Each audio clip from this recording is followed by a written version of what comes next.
sheep in the gate. Today's lesson is lesson 5. Talk about all the things the Israelites built while out in the wilderness. So I'm just going to jump right in. God allowed the Israelites to spoil the Egyptians, their silver, their gold, their clothes, their linens.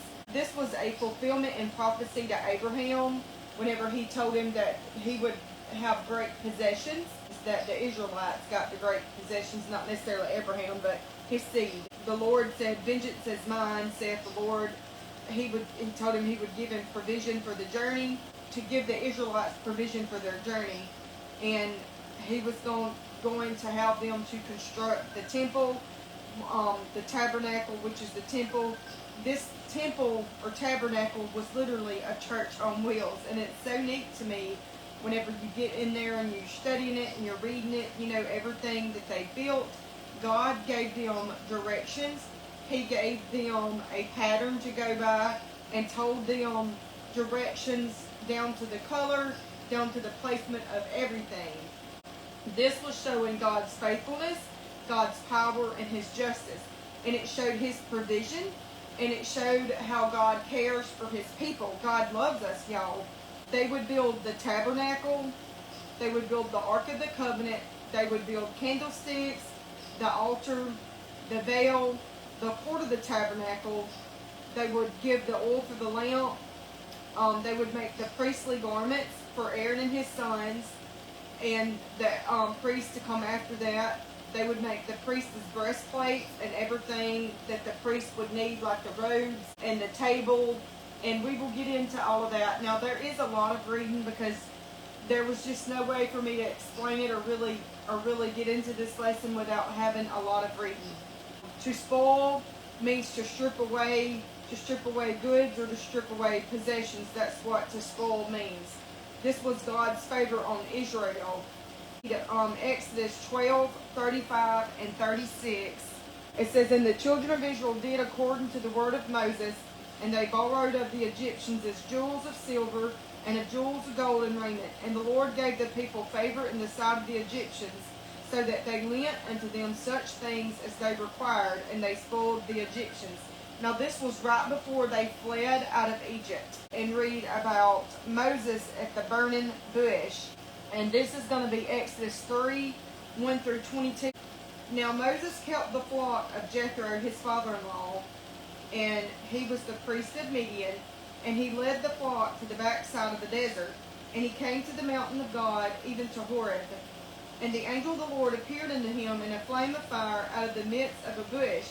And he looked, and behold, the bush burned with fire, and the bush was not consumed. So the fire did not burn up the bush. It was a bush just like you would be looking at that had fire in it, except nothing was really actually burning. It was more of an image, a spiritual image of fire in the bush that he's seen. And number 3, and Moses said, "And I will now turn aside and see this great sight, why the bush is not burnt." And when the Lord saw that he turned aside to see, God called unto him out of the midst of the bush and said, "Moses, Moses." And he said, "Here am I." And he said, "Draw not nigh hither. Put off thy shoes from off thy feet, for the place whereon thou standest is holy ground." Moreover, he said, "I am the God of thy father, the God of Abraham, the God of Isaac, and the God of Jacob." And Moses hid his face, for he was afraid to look upon God. And the Lord said, "I have surely seen the affliction of my people, which are in Egypt, and have heard their cry by reason of their taskmakers. For I know their sorrows, and I am come down to deliver them out of the hand of the Egyptians, and to bring them up out of that land into a good land, a large, unto a land flowing with milk and honey, and to the place of the Canaanites, and the Hittites, and the Amorites, and the Perizzites, and the Hivites, and the Jebusites." So God had already prepared a place in Canaan. And a lot of times when we're in church, we sing that song, "Canaan land, I'm longing for you," because that was God's promised land. Heaven is our Canaan land. Heaven is our promised place that God is preparing for us. "Now therefore, behold, the cry of the children of Israel is come unto me, and I have also seen the oppression wherewith the Egyptians oppressed them. Come now therefore, and I will send thee unto Pharaoh, that thou mayest bring forth my people the children of Israel out of Egypt. And Moses said unto God, Who am I that I should go unto Pharaoh, and that I should bring forth the children of Israel out of Egypt? And he said, Certainly I will be with thee, and this shall be a token unto thee that I have sent thee. When thou hast brought forth the people out of Egypt, ye shall serve God upon this mountain. And Moses said unto God, Behold, when I come unto the children of Israel, and shall say unto them, The God of your fathers hath sent me unto you, and they shall say to me, What is his name? What shall I say unto them? Moses was really trying to bargain with God, is what he was doing. He argued a little bit with God. Moses was not a very confident man in himself. Alright, verse 14, And God said unto Moses, I am that I am. And he said, Thus shalt thou say unto the children of Israel, I am hath sent me unto you. And God said moreover unto Moses, Thus shalt thou say unto the children of Israel, The Lord God of your fathers, the God of Abraham, the God of Isaac, and the God of Jacob hath sent me unto you. This is my name forever, and this is my memorial unto all generations. And it's a memorial for us as well. Go and gather the elders of Israel together, and say unto them, The Lord God of your fathers, the God of Abraham, of Isaac, and of Jacob, appeared unto me, saying, I have surely visited you, and seen that which is done to you in Egypt. And I have said, I will bring you up out of the affliction of Egypt, unto the land of the Canaanites, and the Hittites, and the Amorites, and the Perizzites, and the Hivites, and Jebusites, unto a land flowing with milk and honey. And they shall hearken to thy voice, and thou shalt come, thou and the elders of Israel, unto the king of Egypt, and ye shall say unto him, The Lord God of the Hebrews hath met with us, and now let us go, we beseech thee, 3 days' journey into the wilderness, that we may sacrifice to the Lord our God. And I am sure that the king of Egypt will not let you go, no, not by a mighty hand. Because, see, God already knew that Pharaoh's heart was hardened. God already knew the beginning from the end. God knew that he would have to allow Pharaoh to go through all this in order to let the people go. And it says, And I will stretch out my hand and smite Egypt with all my wonders, and I will do in the midst thereof, and after that he will let you go. And I will give this people favor in the sight of the Egyptians. And it shall come to pass that when you go, you shall not go empty. But every woman shall borrow of her neighbor, and of her that sojourneth in her house, jewels of silver, jewels of gold and raiment, and ye shall put them upon your sons and upon your daughters, and ye shall spoil the Egyptians. Again, that word spoil means to strip away any goods or any possessions. And he was given favor on the Israelites because this is his chosen people. And we see Moses here at the burning bush. God made him a leader, and God knew that he would be a good leader. Sometimes in our mind, we don't think that we will be a good leader, or we think the job is too big for us. But God knows. God makes all things possible. I'm going to read Matthew 19:26. But Jesus beheld them and said unto them, With men this is impossible, but with God all things are possible. With God all things are possible. We can do anything with God. This was all leading to the Israelites becoming his holy nation, his holy and his sanctified people. It's in Exodus 24. This talks about the covenant being confirmed.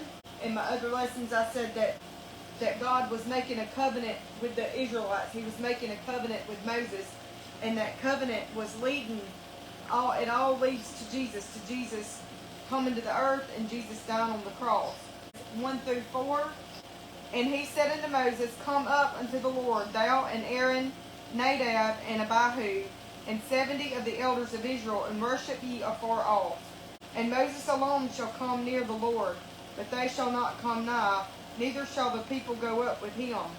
And Moses came and told the people all the words of the Lord, and all the judgments, and all the people answered with one voice and said, All the words which the Lord hath said we will do.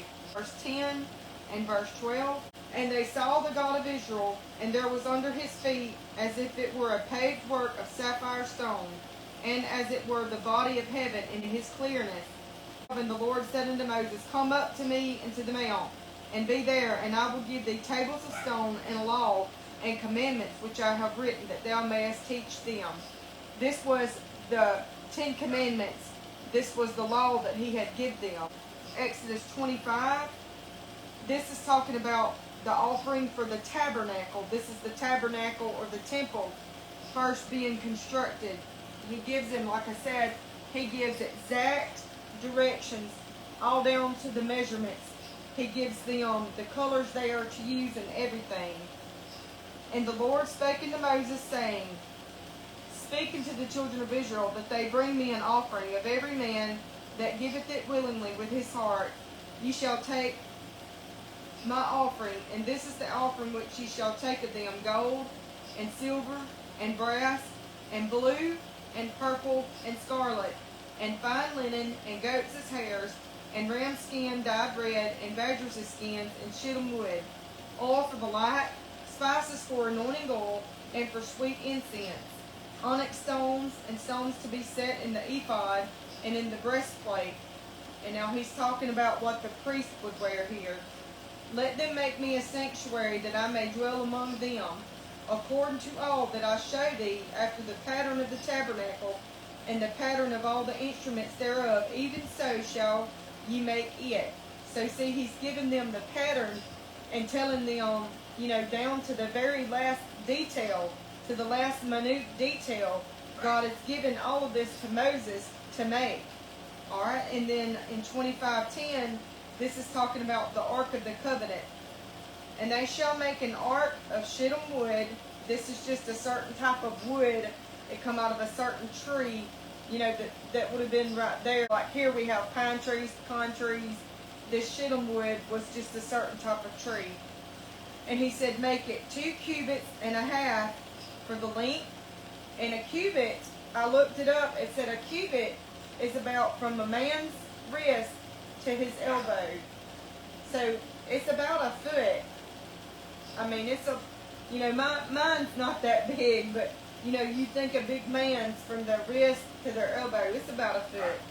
So 2 cubits and a half is the length, and a cubit and a half for the breadth, and a cubit and a half for the height. And thou shalt overlay it with pure gold, within and without thou shalt overlay it. And thou shalt make upon it a crown of gold round about. So you think the ark, kind of like a box. The inside would be gold, the outside is gold, and then around the top would have like a crown. Alright, it says, and thou shalt cast 4 rings of gold for it, and put them in the 4 corners thereof. And 2 rings shall be in the one side of it, and 2 rings in the other side of it. And thou shalt make staves of shittim wood, and overlay them with gold. Now these staves is like sticks. What he's doing is he's getting them to make these staves or sticks so they can tote it. And thou shalt put the staves into the rings by the side of the ark, that the ark may be borne with them. That word borne means to go. It's going to go with them wherever they go. The staves shall be in the rings of the ark, they shall not be taken from it.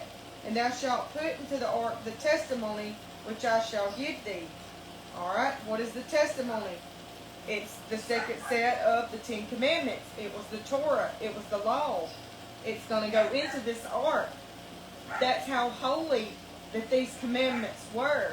They were to go into the ark, and they were to stay there. 17, and thou shalt make a mercy seat of pure gold. 2 cubits and a half shall be the length thereof, and a cubit and a half the breadth thereof.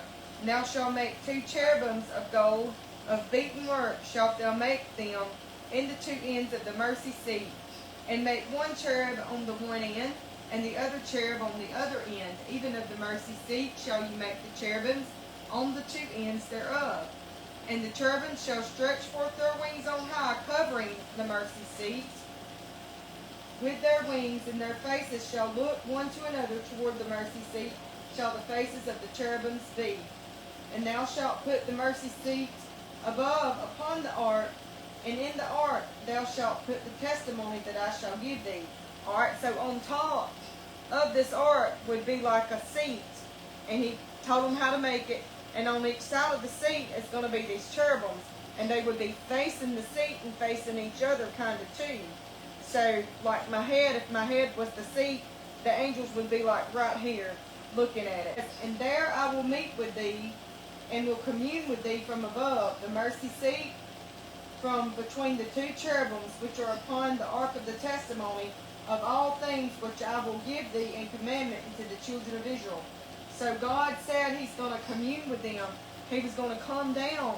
His Spirit was going to be there in that mercy seat upon that ark. Everywhere they went, God's Spirit would go with them. It would be right there with them.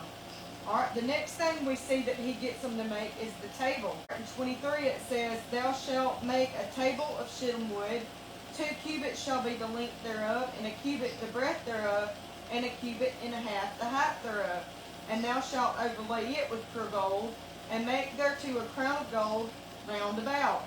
And thou shalt make unto it a border, and a handbreadth round about, and thou shalt make a golden crown to the border thereof round about. Pretty much just like He said on the ark, it's going to be covered with gold.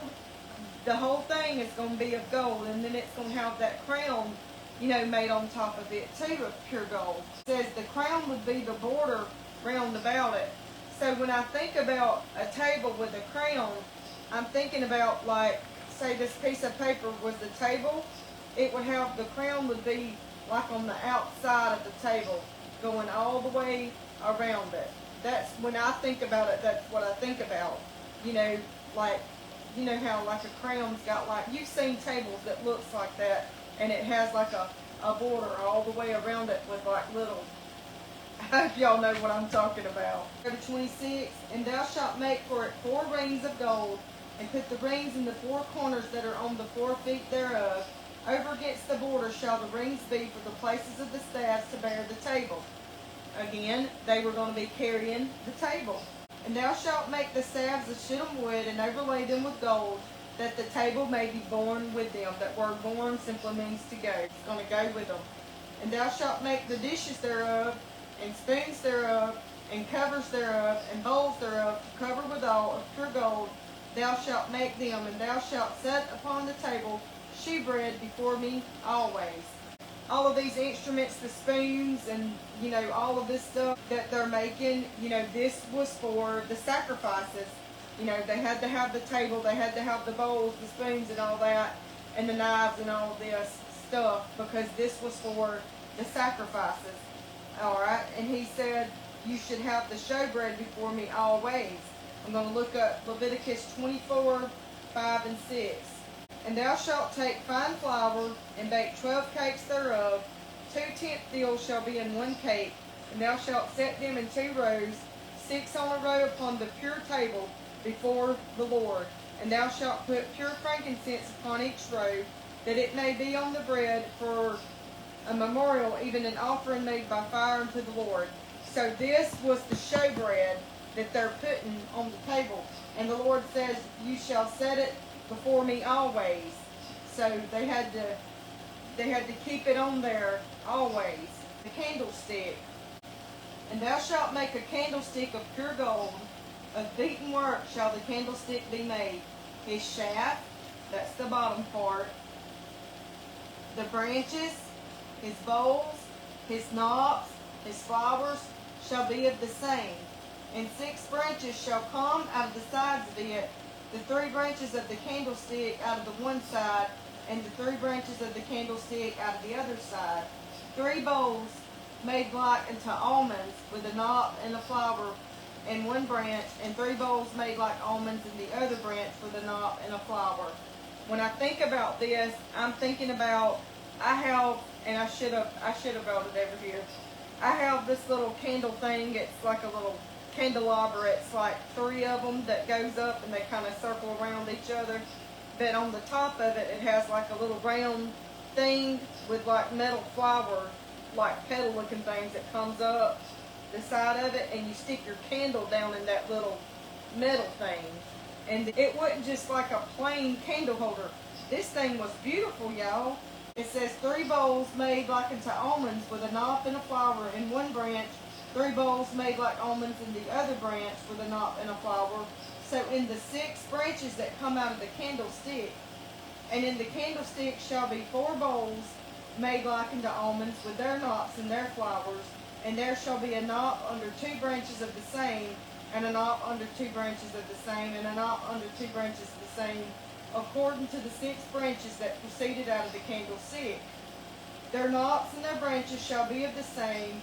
All it shall be one beaten work of pure gold. And thou shalt make the 7 lamps thereof, and they shall light the lamps thereof, that they may give light over against it. And the tongues thereof, and the snuff dishes thereof, shall be of pure gold. Okay, so they had tongues that they would pick the candles up in to put it, and then they have snuff dishes to put the candle out with. We don't see snuff dishes these days. You don't hardly ever see them unless you're watching a really old movie.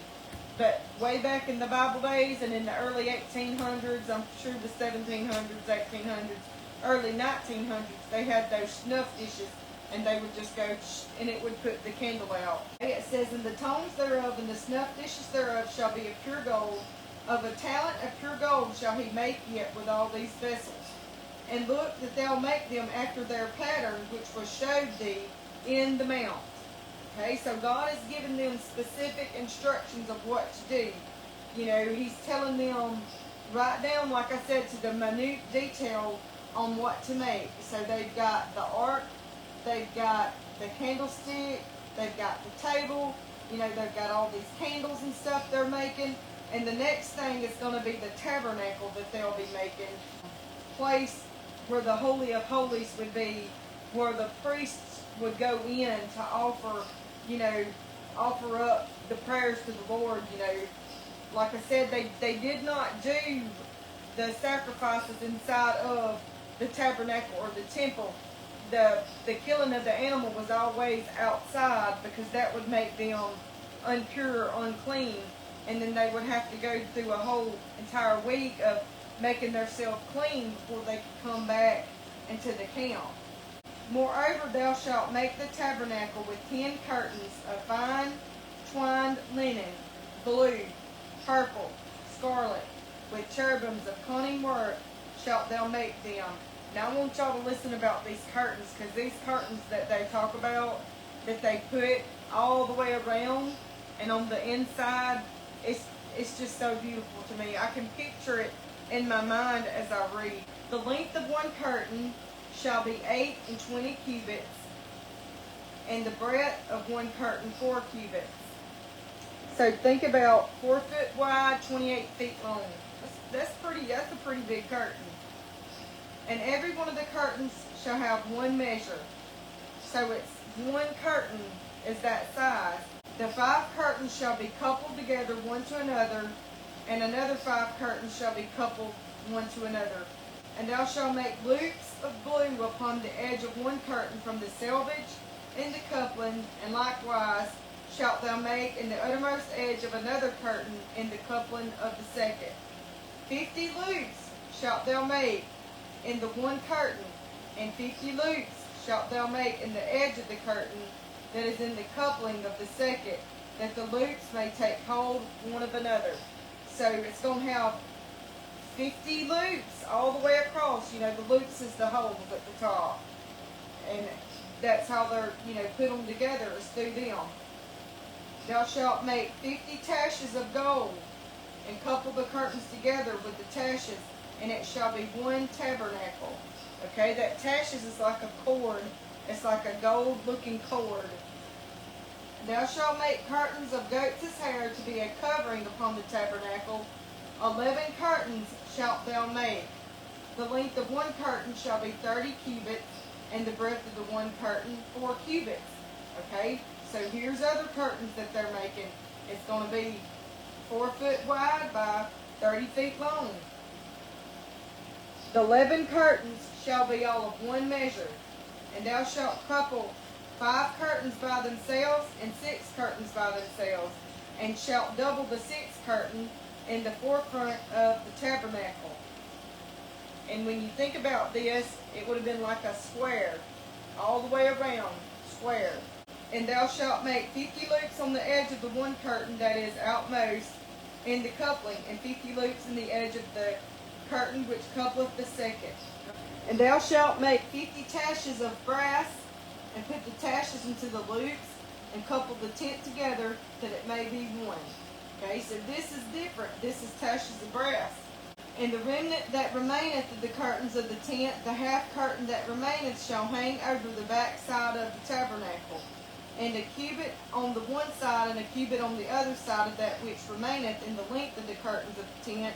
It shall hang over the sides of the tabernacle, on this side and on that side, to cover it.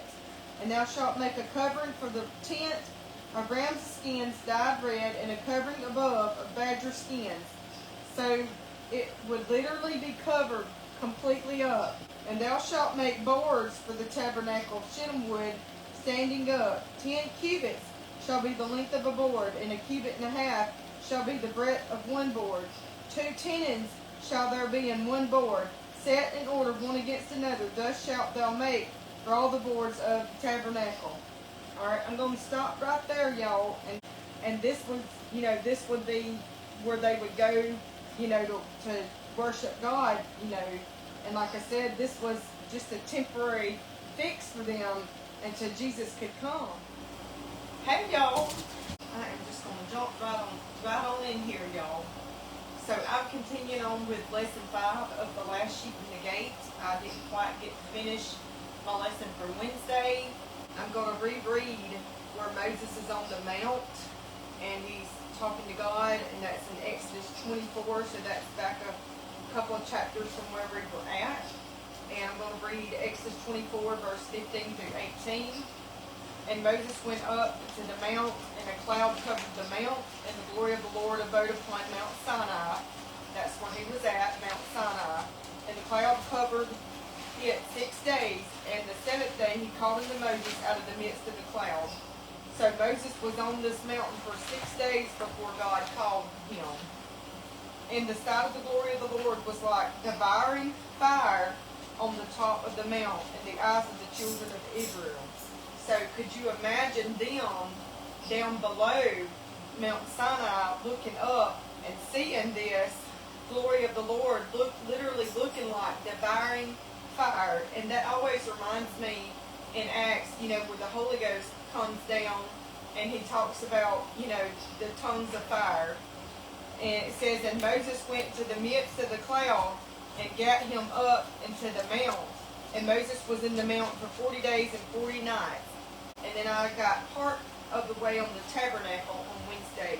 So today I'm picking back up where we left off in verse 18. This was God giving instructions to Moses on how God wanted his temple to be built in the wilderness.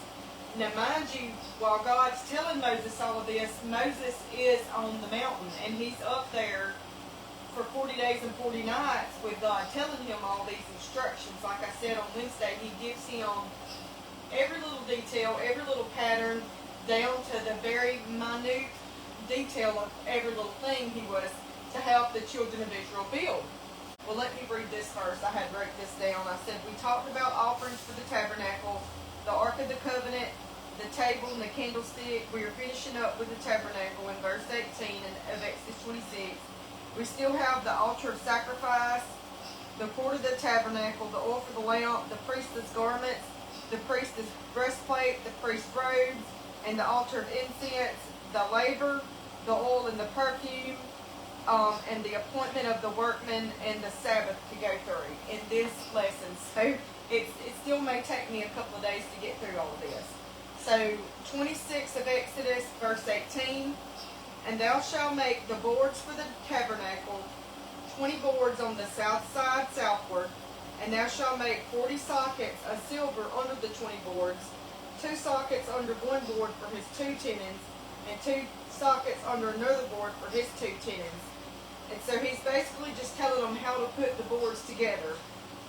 And for the second side of the tabernacle, on the north side, there shall be 20 boards, again, 20 boards, and there are 40 sockets of silver, 2 sockets under one board and 2 sockets under another board. And for the sides of the tabernacle westward, thou shalt make 6 boards. So it was 20 on one side, 20 on one, and then 6, and then I'll read it'll be another 6. And 2 boards shalt thou make for the corners of the tabernacle and the 2 sides, and they shall be coupled together beneath, and they shall be coupled together above. the head of it into one ring. Thus shall it be for them both. They shall be for the 2 corners. And they shall be 8 boards, and their sockets of silver, 16 sockets, 2 sockets under one board, and 2 sockets under another board. And thou shalt make bars of shittim wood, 5 for the boards of the one side of the tabernacle, and 5 bars for the boards of the other side of the tabernacle, and 5 bars for the boards of the side of the tabernacle for the 2 sides westward. And the middle bar in the midst of the boards shall reach from one end to end. And thou shalt overlay the boards with gold, and make their rings of gold for places for the bars. And thou shalt overlay the bars with gold. And thou shalt rear up the tabernacle according to the fashion thereof, which was showed thee in the mount. And thou shalt make a veil of blue, and purple, and scarlet, and fine twined linen of cunning work. With cherubims shall it be made. And remember, I told y'all on Wednesday about God allowing the Israelites to spoil the Egyptians and get these linens. So this is how they had all of this stuff out in the wilderness. Okay, 32, and thou shalt hang it upon 4 pillars of shittim wood overlaid with gold. Their hooks shall be of gold upon the 4 sockets of silver. And thou shalt hang up the veil under the taches, that thou mayest bring in thither within the veil of the ark of the testimony. And the veil shall divide unto you between the holy place and the most holy. Okay? And in Matthew, Mark, Luke, and John, the Gospels, they pretty much mirror each other. And whenever you're reading in chapters, Matthew 23, I think, and it's talking about, and in Matthew 24, in his crucifixion, his death, his burial, and his resurrection. His resurrection is in Matthew 24. It talks about that veil being rent in 2. This is the veil that they were talking about here. So it says, the veil shall divide you between the holy place and the most holy place, and the priest was the only one allowed to go into the most holy place.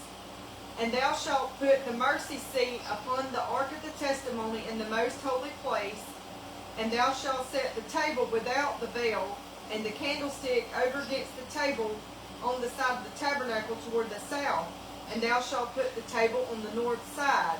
And thou shalt make an hanging for the door of the tent of blue and purple and scarlet, and fine twined linen wrought with needlework. And thou shalt make for the hanging 5 pillars of shittim wood, and overlay them with gold, and their hooks shall be of gold. And thou shalt cast 5 sockets of brass for them. Okay? And so he told them even where to place it, not only how to build these things, but how he wanted the temple to be set up. He told them where to place what. And could you imagine Moses being on Mount Sinai and God giving him all these directions? They didn't have pen and paper like we do today, y'all. So if you can imagine, how Moses, obtained all of this information, because he had to come down off the mount and give all this information to the children of Israel to build.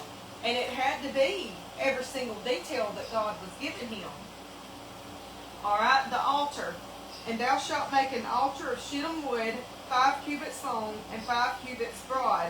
The altar shall be 4 square. 4 square just means it would be like a square, equal parts, all 4 equal parts. Height thereof shall be 3 cubits, and thou shalt make the horns of it upon the 4 corners thereof. His horns shall be of the same, and thou shalt overlay it with brass. And thou shalt make his pans to receive his ashes, and his shovels, and his basins, and his flesh hooks, and his fire pans, all the vessels thereof, thou shalt make of brass. So everything that would be used for the sacrifices is going to be made out of brass. The pans for the ashes, where they would burn the animals for the sacrifice. The shovel to shovel up the ash into the pan. The basins, the buckets that they would put the water and the ash to mix together in. And then the fire pans, where they would take, the ashes from the actual fire and put it into the basin. Lesson 4 of Last Sheep in the Gate, I talked about, them being ceremonial clean.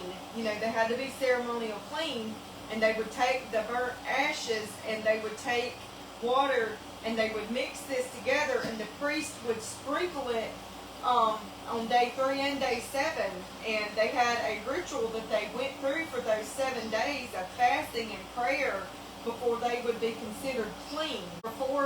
And thou shalt make for it a grate of network of brass, and upon the net shalt thou make 4 brazen rings in the 4 corners thereof. So you would just think about like a grate for a fire pit. That's what he's talking about. And thou shalt put it under the compass of the altar beneath, that the net may be even to the midst of the altar. And thou shalt make staves for the altar, staves of shittim wood, and overlay them with brass. And the staves shall be put into the rings, and the staves shall be upon the 2 sides of the altar to bear it. And this is just talking about the staves of shittim wood would be like the hooks that they would pick up this altar with, because it would be, hot. They were burning animals on this altar. They were sacrificing on this altar. Hollow with board shalt thou make it, as it was showed thee in the mount, so shall they make it. Okay? And now we'll talk about the court of the tabernacle. And thou shalt make the court of the tabernacle for the south side southward. There shall be hangings for the court of fine twined linen of 100 cubits long for one side, and the 20 pillars thereof, and their 20 sockets shall be of brass. The hooks of the pillars and their fillets shall be of silver. Verse 11. And likewise for the north side and length there shall be hangings of 100 cubits long, and his 20 pillars and their 20 sockets of brass. The hooks of the pillars and their fillets of silver. And for the breadth of the court on the west side shall be hangings of 50 cubits, their pillars 10 and their sockets 10. And the breadth of the court on the east side eastward shall be 50 cubits. The hangings of one side of the gate shall be 15 cubits, their pillars 3 and their sockets 3. And on the other side shall be hangings 15 cubits, their pillars 3 and their sockets 3. And for the gate of the court shall be a hanging of 20 cubits of blue, and purple and scarlet, and fine twined linen wrought with needlework, and their pillars shall be 4, and their sockets 4. All the pillars round about the court shall be filleted with silver, their hooks shall be silver, and their sockets of brass. The length of the court shall be 100 cubits, and the breadth 50 everywhere. Alright, so the length was 100, so it was 100 foot tall. The breadth was 50 foot, so it would be 50 foot wide, and it would be 4 square. It says the height of the breadth or the width 50 everywhere, and the height 5 cubits of fine twined linen and their sockets of brass.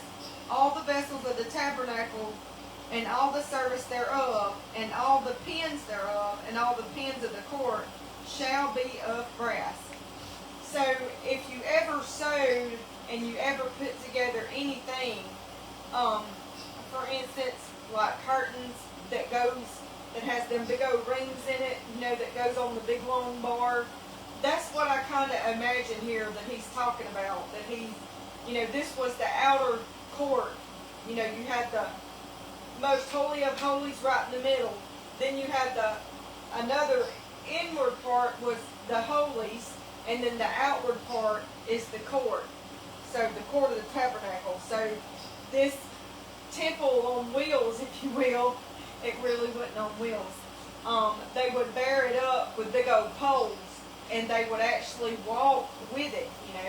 They followed a cloud by day and fire by night. But it literally was a tabernacle on the go, a church on the go, if you will. So I think about this, it was all made out of cloth, fine linen, like curtains all the way around, the court. And then, like I said, the inward part would be the holies, and then the middle part was considered, the middle part is the Holy of Holies, and that's where the priest himself would go to speak with God. That's where God's Spirit would come down to him at, was in this Holy of Holies. That's why they would tie the rope around the priest, because if the priest wouldn't, if he wouldn't prayed up and fasted up, if he wouldn't clean, if he wouldn't living the way God wanted him, if God was to strike him dead, they would use that rope to pull that priest out. The next part of this chapter is the oil for the lamp. And thou shalt command the children of Israel that they bring thee pure oil of olive, beaten for the light, to cause the lamp to burn always. In the tabernacle of the congregation without the veil, which is before the testimony, Aaron and his sons shall order it from evening to morning before the Lord. It shall be a statute forever unto their generations on the behalf of the children of Israel. So Aaron and his sons, Aaron primarily would be the first priest, and then his sons would also be priests, and the Levites were the priests. And you know, they would have to always have fresh beaten olive oil in these lamps to keep them burning at all time. And then whenever they would light this candlestick, you know, whenever they would do their sacrifices, they would have to have the oil in the lamp. You know, they would have to keep it burning continuously. It could not go out at all, by day or night. That lamp could not go out. To chapter 28, this whole entire chapter is talking about the priest's garments, the breastplates, and the robes.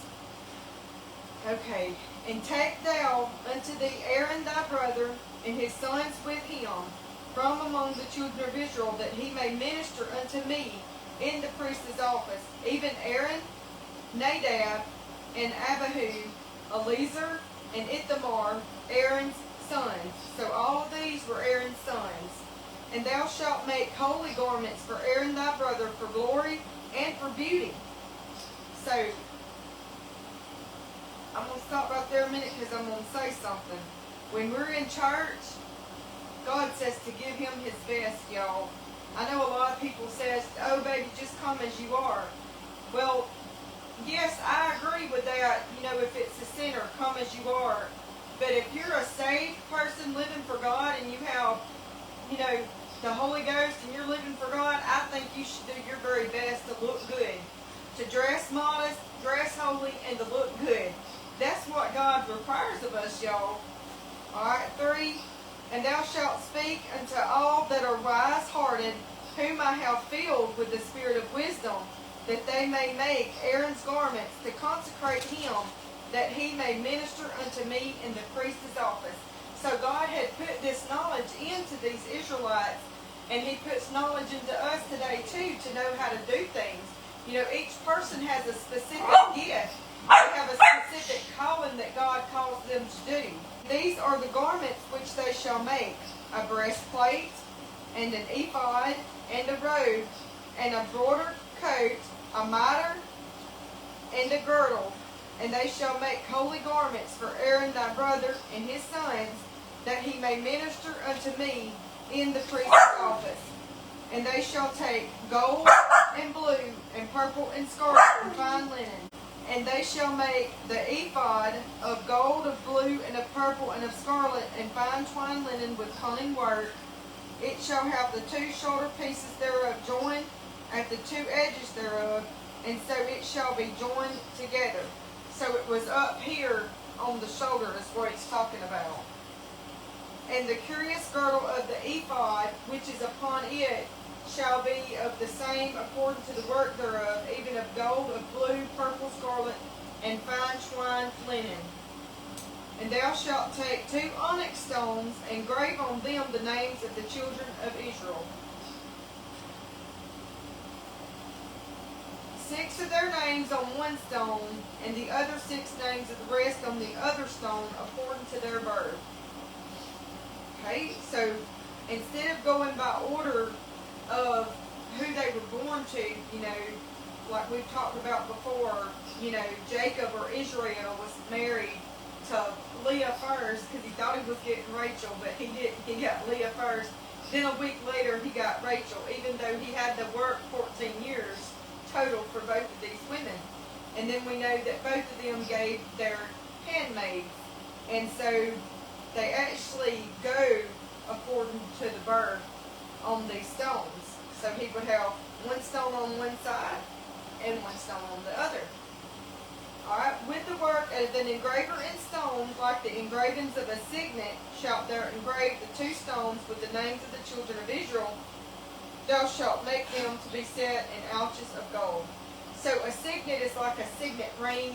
Have y'all ever seen these old shows about kings and stuff? And they would have these rings with their emblem in it, and they would usually put it in like wax or candle wax, and they would take it while it's hot and then snap it down, and that once that wax dried, it would give their emblem. That's what he's talking about. And thou shalt put the 2 stones upon the shoulders of the ephod for stones of memorial unto the children of Israel, and Aaron shall bear their names before the Lord upon his 2 shoulders for a memorial.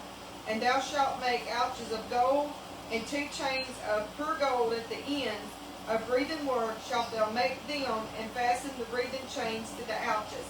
Now when I think about these ouches, I think about, I have some stuff right here that I work with. I think about, like, it would be kind of like this right here, how this looks, kind of hanging down, like that's what I think about when I think about the ouches. And then it would literally have like a gold chain, and so it would be really, really beautiful, you know, to see today what it really would have looked like. It would have been so very beautiful. Alright, now he goes on to talk about the priestess breastplates.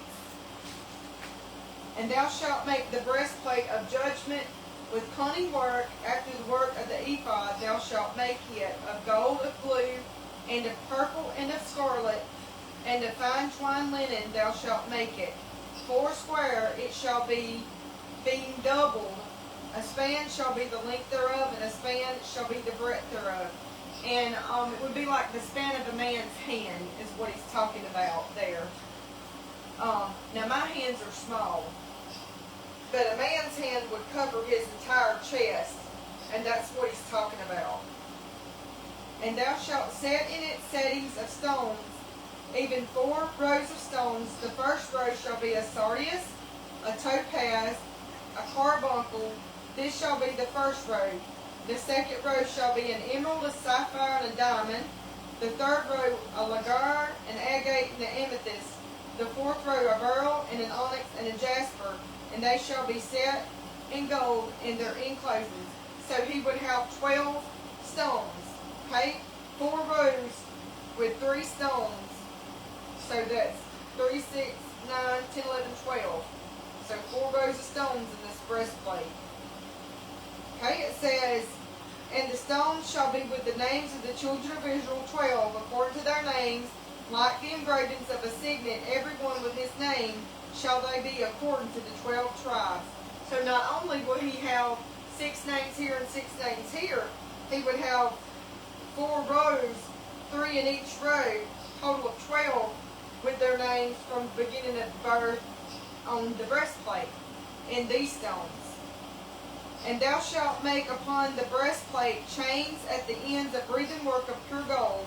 And thou shalt make upon the breastplate 2 rings of gold, and shalt put the 2 rings on the 2 ends of the breastplate. And thou shalt put the 2 wreathen chains of gold in the 2 rings which are on the ends of the breastplate. And the other 2 ends of the 2 wreathen chains thou shalt fasten in the 2 ouches, and put them on the shoulder pieces of the ephod before it. So the chains would go from here, and it would wrap around here, and it would connect to the breastplate. I don't know if y'all can see what I'm doing, but the ephod would be up here on the shoulder, and it would come down here and attach to this breastplate. And thou shalt make 2 rings of gold, and thou shalt put them upon the 2 ends of the breastplate, in the border thereof, which is in the side of the ephod inward. The 2 other rings of gold shalt thou make, and put them on the 2 sides of the ephod underneath, toward the forefront, or forepart thereof, over against the other coupling thereof, above the curious girdle of the ephod. And that's just talking about up here. You know, on this thing here, that curious girdle would be kind of like little ringlets like this on the front of this square piece up here. And then you would have the chain. It was just for decoration, but it would have been very beautiful to look at. Okay, 28, and they shall bind the breastplate by the rings thereof unto the rings of the ephod with a lace of blue, that it may be above the curious girdle of the ephod. and that the breastplate be not loosed from the ephod, and Aaron shall bear the names of the children of Israel in the breastplate of judgment upon his heart, when he goeth in into the holy place for a memorial before the Lord continually. And thou shalt put in the breastplate of judgment the Urim and the Thummim, and they shall be upon Aaron's heart when he goeth in before the Lord, and Aaron shall bear the judgment of the children of Israel upon his heart before the Lord continually. And I meant to look up what that Urim and Thummim meant. Let me see if I can pull that up real quick. So it says in the Hebrew Bible, the Urim, meaning lights, and the Thummim, Thummim, means perfection or truth. It says these are the elements of the breastplate worn by the high priest. It would be attached to the ephod, which would have been, the garment, like I said up here. It says the pair are frequently used in the Old Testament in Exodus. Of course, I just read that, for him to wear in the most holy place. It says they are connected by scholars, revealed the will of God. That's all it says. Okay.